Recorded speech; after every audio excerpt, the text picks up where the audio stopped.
Maybe I don't want to wear this white top. Hey everyone. Hi. Welcome back to my channel. So today I'm going to be addressing one of my most asked questions here on the internet. And it's just come up a lot. I've been thinking about doing a Q&A, but I think that this question is probably going to be the most asked. So I thought I would just answer it here. The question is the request is actually to talk about my homeschool experience. So I'm going to do that today. If you're new, my name is Shelly, and I love books and reading. I was actually homeschooled from kindergarten all the way up to through high school, and I'll tell you about that today. So if you're interested, maybe subscribe, stick around. But regardless, let's just actually get into the meat of this video. Full disclosure, I struggle to tell this story. I have my bite-size clips, sound bites that I tell people when they ask me about being homeschooled. But I feel like you and I are a little more than just bite-sized friends. And so I thought I'd get into it a little bit more with you. But having said that, I don't know. I don't really talk about this with people very much in this sort of way. Meaning that I just sort of have my little sound clips, and that's what I say, and then I don't really get into it any further. Not because I don't want to, but because usually that's where the curiosity ends. So I'll try and get into it as if I'm talking to somebody who's a little more curious, but often the people who are really curious are the people who are homeschooling, and they have questions about that. So I grew up in Stockton, California in the 90s. In early 2000s, true millennial here. And I have 5 siblings, and my parents early on in their marriage had decided that they wanted to homeschool us. And their reasonings are various, but I guess the most important thing is that myself and my siblings were homeschooled. I'm the second oldest, and from a very early age, I showed a lot of curiosity in academics. So much so that I skipped kindergarten, essentially. I think when my older sister was doing kindergarten, my older sister is 18 months older than I am. And when she was starting kindergarten, I was just naturally curious and sat at the kitchen table with my sister and learned the alphabet and numbers and colors just as she did. So when my mom started me in school, I was ready for first grade, essentially. We did that classic thing where you do your schoolwork at the kitchen table all together, my mom being our central teacher, and she was great. She was organized and really took on the task with a lot of gumption, and she really worked hard to make us have to allow us to have a well-rounded education. And so really those first, 4 or 5 years was most of the work was done in the kitchen, at the kitchen table, doing experiments, at our kitchen counter, and to being surrounded with my siblings. And that was our educational environment. Some people have the misconception that we got up whenever we wanted and did we had this long, lazy morning. No, we did not. My dad wanted to always see us in the morning, and from my earliest memories, he woke us up around 6 in the morning, and we did Bible. My dad would read us read from the Bible, or he would read a story that had a virtue attached to it. And we spent time in prayer and in Bible study with my dad from 6 to 6:30. And then often my mom would be in the background pattering around in the kitchen, drinking coffee or making breakfast or something like that. And we all would sit in my dad's office and be with him for those first few minutes in the morning. And then he would go off to work. and we would have breakfast and get ready for the day, and then pretty much start our schoolwork. So that was our routine, and there was like a good amount of structure to it. I think, again, I don't know. Also, just as a context point, this is going to be rambly, so that's what you signed up for. I don't want to apologize for it. As a context point, I think that there was one group of kids that were acquaintances with my mom that were in high school as she was starting to homeschool us. And then in my group, in my social circle, in my neighborhood, there were several homeschool families, but we were all pretty much the same age. And so there seemed to be a group of moms and a group of families that were homeschooling their kids together in Stockton, California at the same time. And because of that, there was a support system in some ways for moms, and there was a social outlet for families. But having said that, there wasn't, I think nowadays, I meet other adults, either my age or slightly younger than me, that were homeschooled. But I don't meet a lot of people who are older or even much older, even 10 years older than me, that were homeschooled. It just wasn't a very fashionable thing to do back then. But I think it started coming more in vogue in the 90s. In early 2000s, homeschooling became more popular and more mainstream then. And of course now it is a very mainstream thing to do. But at the time it wasn't. It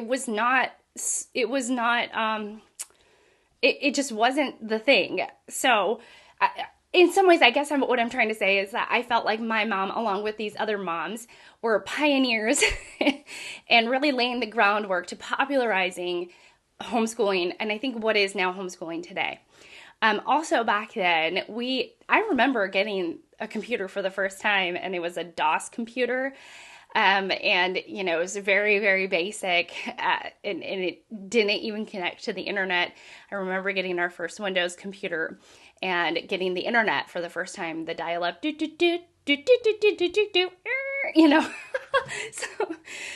So we were being homeschooled in an era, at least in my early childhood, where we didn't have a computer. We barely watched television. There was a lot of restrictions around television. And so our work was paper pencil from a book. And I think that was so good for me in a lot of ways. And so anyways, around the age of maybe 9 or so, my parents switched curriculums, and I don't remember what they used for my early childhood.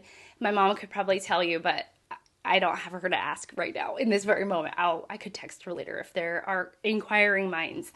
However, around 8, 9, maybe 9-ish, my parents switched curriculums to the Robinson curriculum, and with that there was a heavy focus on reading, writing, and arithmetic. That was kind of their saying, I think.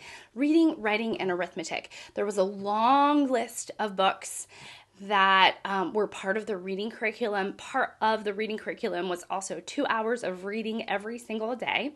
They used Saxon math, which is it is a really solid math program, and it's cyclical. Very, very cyclical.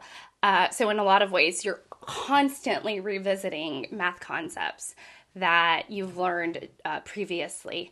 And so it really keeps you, I think, sharp in a lot of ways to math concepts. And writing, that you were always producing some sort of essay.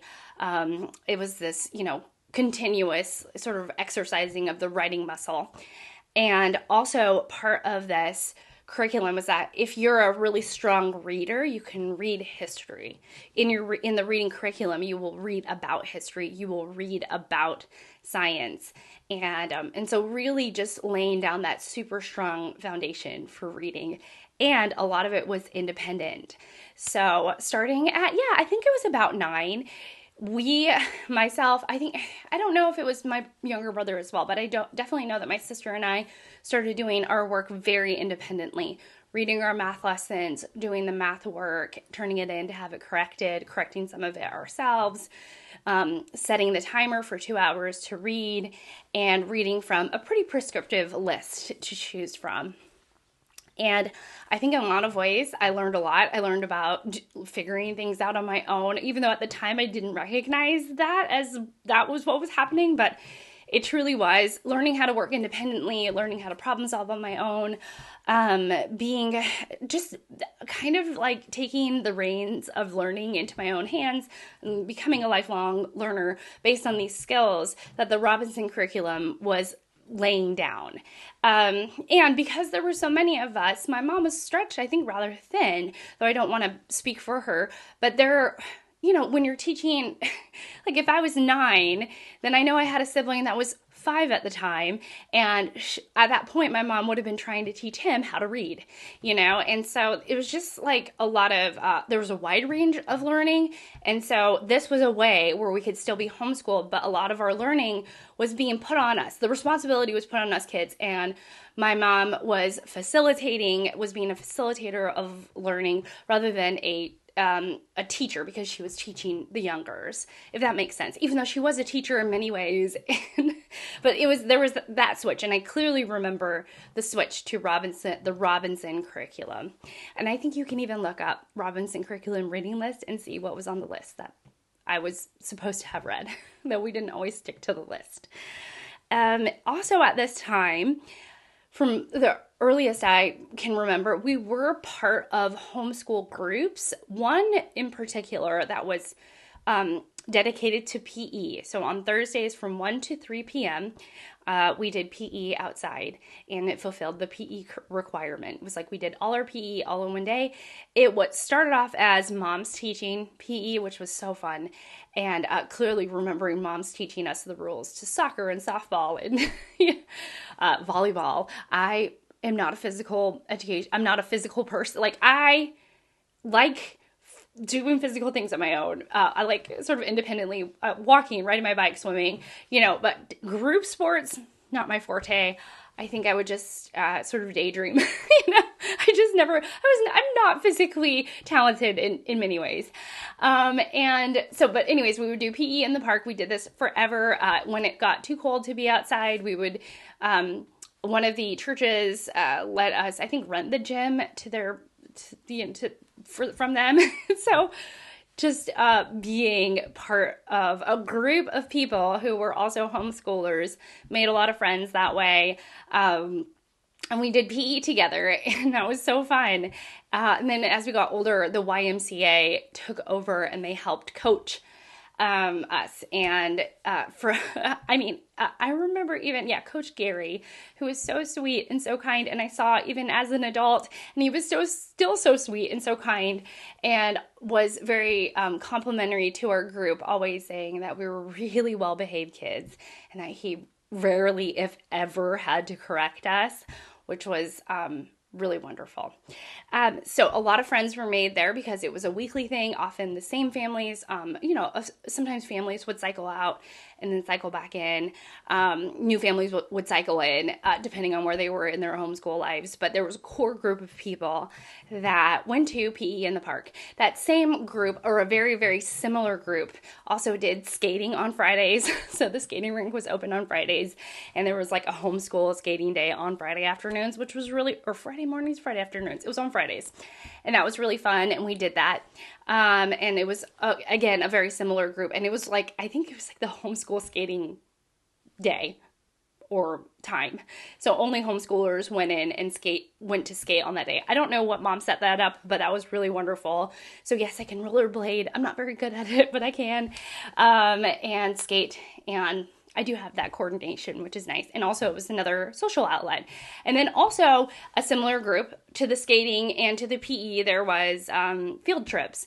So I don't know. I'm not sure how this worked, but I'm sure some homeschool mother, bless her, organized field trips for us. And it was part of another group. And so, we got to see, touring downtown Sacramento. Going to cave walks, just different types. And I think it might have been, I don't know, like once a quarter. just going to a field trip, and I would see my friends because they were the same friends that also did PE, again some variation, and also did skating, again some variation. So I did have a social group, and then we also went to church, which funnily we didn't go to church with anybody who was in our homeschool group. So there was like pretty much no overlap in that aspect.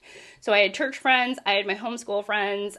We even had neighborhood friends that we met maybe through homeschooling, but whether they were still in the homeschool groups or not were moot because we would still see them around in our neighborhood. So one of my best friends growing up was also a homeschool kid, and she lived a few blocks away. And so I would, after school, which school ended, this is the classic homeschool thing. School ended around noon or 1, and I would go and ride my bike down to my friend's house, and we would play and go on adventures and wreak havoc in the neighborhood, as two young ladies do. And she was great, and she was available when I wanted to play because she was also homeschooled. And different homeschool families opted into different programs. I don't know anyone else who did the Robinson curriculum, but I know that my family did, and it worked for us. And then I think, I do know clearly, around high school years, like around 13, there was a shift in our homeschool community. A lot of parents sent their kids to this brand new high school in a neighboring town. It was a Christian high school. It was just starting out, and it was a very popular option for homeschool parents to send their kids. And my parents did not want to send us to that. I think some of it was, I know a lot of it was probably financially dictated. We couldn't, my parents, I don't think, could or wanted to afford to send us all to this private high school in the neighboring town that I'm sure was extremely expensive, and I completely understand their decision. However, 13-year-old Shelly wanted more. I was watching, I think, a lot of my friends go and have a sort of normal or like a more mainstream high school experience. And I longed to have that experience as well. Some of the issue, though, was at that point I had worked ahead. So I was 2 years ahead of my peers in terms of grades. So I don't know, at 14, I was doing junior year high school work.